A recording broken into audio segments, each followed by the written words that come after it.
To make it official. Good morning. My name is Adis. I'm gonna be your guide today. Nice to meet you.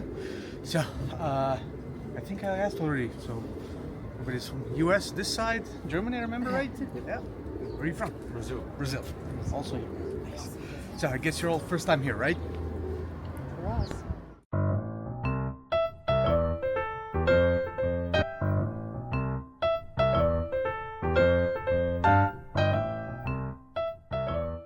Street over there. It's called the Coppersmiths.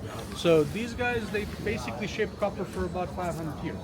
The shops are passed on, and craft is passed on from father to son through generations, and most of the things inside are handmade. Most.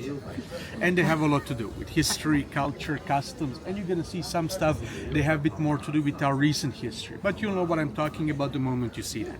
So let's go through, let's see what's inside. On the other side we're gonna talk about it, and if you find it interesting or if you get the opportunity, maybe we can see how they make some of it.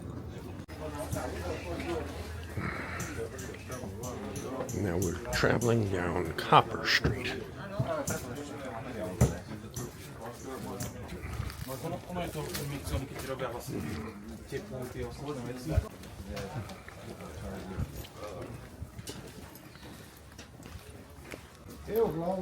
I can be wrong about many things, but food is not one of them.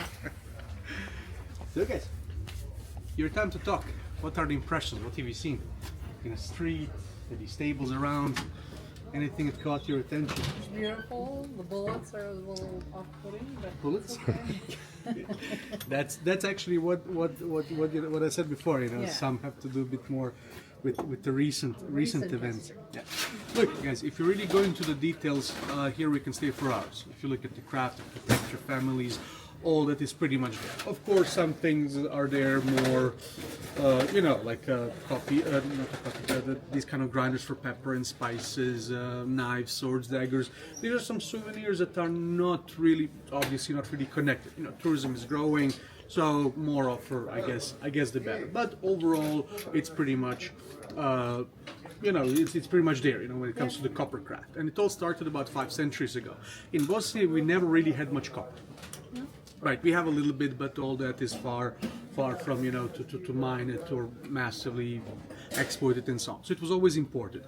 Ottomans were most likely bringing it from the Middle East. These days it's probably coming from South America or Germany, depending on the market. And actual name Coppersmiths is obviously English translation. In my language, it's here, Kazancılık. Kazan in English means cauldron. So back in those days, mostly they're making these big cauldrons so they could cook for lots of people at the time. And very quickly over the years we started taking over some things from the Ottomans. Obviously copper, it was much easier to work with. You know, you don't really need to heat it up much and hammer it for hours. It comes in the sheets, even today, in like 1 by 2 meters, thin almost like paper. And using a little hammer, most of the times no or very little heat, you can make things. But problem is copper is soft, which is useless for like, tools or weapons, but for cooking it's perfect. It's conducting heat very well. So that's why the cauldrons. And this is definitely one of the most, or actually the one thing that did not really change much over the centuries are these coffee sets. You know, this is called jezva, the coffee pot.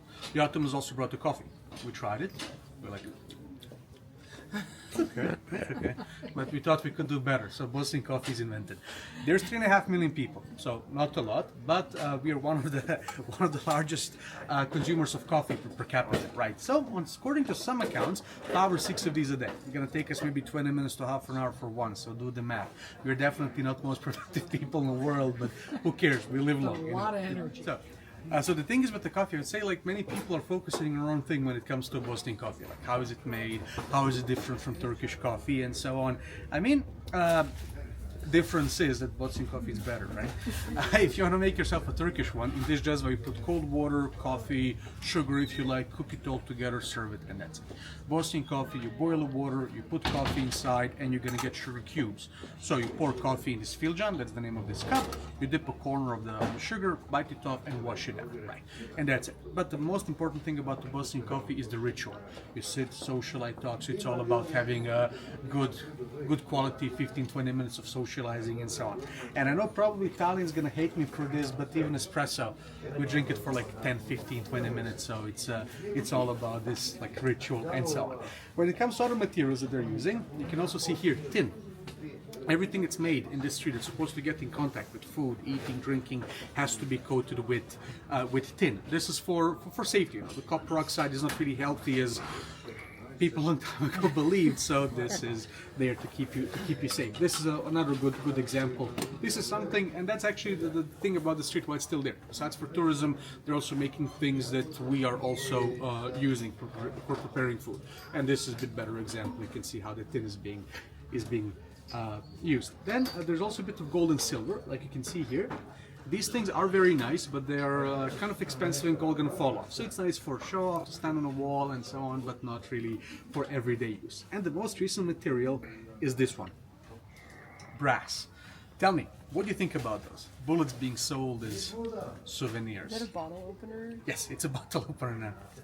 You know, they say pen is mightier than a sword. So, you got this one. It's a pen. Yeah, it's a pen now. So, what do you think? Would you get one? Huh? See? I mean, they do. See, some people like them, think it's cool, but many people say like, no, it's a bullet. Like, why do you want to buy a bullet, right? It's perfectly understandable, right? But many people still connect Bosnia with the war, with the 90s and so on, and this in some cases it's there to commemorate past, or to be fully honest, stuff like those is just business. This bullet is made a few years ago in a factory, it was broken, they get them out, turn them into bottle openers, toys, whatever. So this is, you know, does not really have much historical value, I would say. But what I'm going to show you next actually does is this one.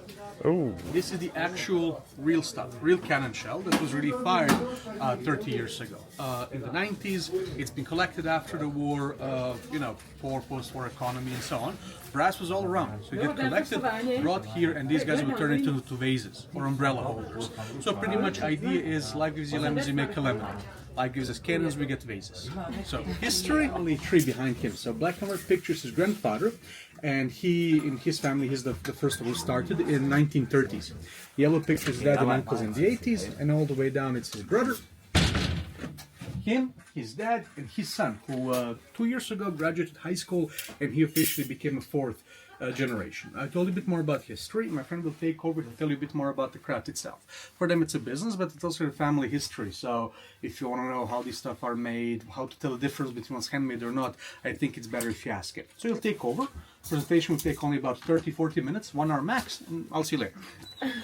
A couple minutes and we continue. Hi, you're welcome to my shop. I will a little bit show you how I do some stuff. I now make that. Do you know what will be that finally? Bookmark. Oh, you are good. You are a leader. That's a bookmark. And you see, design is totally different for everyone each. It is because when I do that, I don't have plan for that. I will just do. I will start and I'm not sure what will be finally. I will take big part copper. I will cut in smaller part. Before work will be just plain. This is my tools. Tools is like half circle fuse size. Bigger one, smaller one, small one, flat one, and I will do combination and make details. I will start with half circle. That's my start. With two half circle line. If I continue with half circle smaller one, if I continue with that one flat, I will connect some line. I will connect part down with this part on top, and that will be like two big leaf. Final product, when it's finished complete, you see here our own design, you have texture, you have small dots, small details. It is very important. If I keep like that, look nice but empty. When I make dots, will be more visible. I will use that kind tools and I will do dot by dot, hit by hit, slowly hit, slowly move and make texture. You see, with this texture is more visible. Final, when it's finished complete, I will use rubber hammer, make flat, make small hole, add tassel, and that will be bookmark. Some people also in Christmas time, in Christmas period, use that like ornament, like Christmas tree decoration. That's one way for make, two different way for take money. That's very important. Two in one. And one more interesting souvenir. This is probably told you story about that. It is showcase left over from war. From before war looked like that, and this is a showcase from 92, 95. After war, people is collected that on hills around town, and the $500,000 is leftovers, different caliber, bigger one, smaller one. Material is brass, high quality, expensive. People is collected that and take money for material, sell in factory, which melt that and make brass stuff. We are take that showcase, we are make design. When I do that, I will use same tools, but before work, I will inside melted lead. I will fill with lead inside. I need lead. If I don't have lead, if I heat with hammer without lead, will be collapse. When I have lead, I can heat without venting, without losing form. With same tools like bookmarks, I will do the downs. Final, when it's finished, I will use fire again, and I will with fire melted lead out.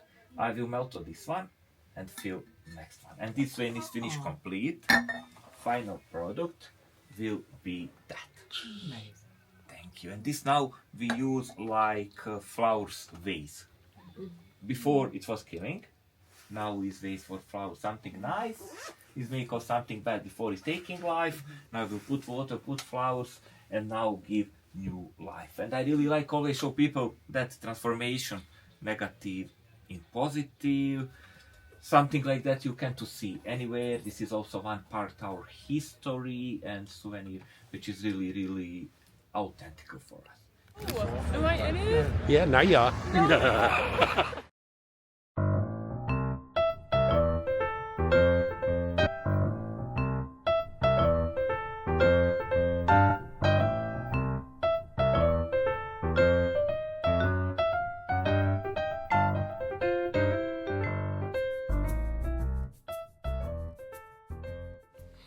What you're seeing in this video is a small portion of what we saw on this tour.